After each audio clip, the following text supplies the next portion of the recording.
Do you actually love your brother like you love yourself? Any of you will not be a Muslim until he loves the same for his brother like the stuff he loves for themselves. This actually is providing us with the complete, full, comprehensive structure of unified and thinking approach for a brotherhood. Because today we see disunity, today we see jealousy, today we see envy, today we see disengagement among Muslim community, and this is exactly why the Islamophobia is on the rise. Because we are not united. We don't have one voice. We don't have unity. We have problems with each other. Yet unity is the best policy that the Muslimin should adopt today.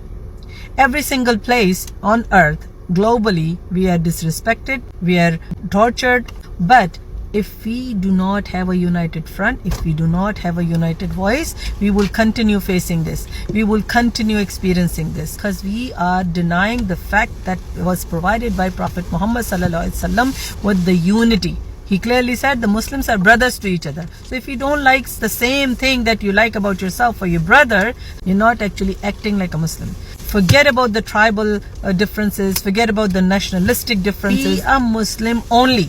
And right now is the time and place for that to understand and to happen in our heads, in our families, in our community, everywhere. Until or unless Muslims achieve this level of understanding and this level of brotherhood, we will and continue to be besieged. Think about it.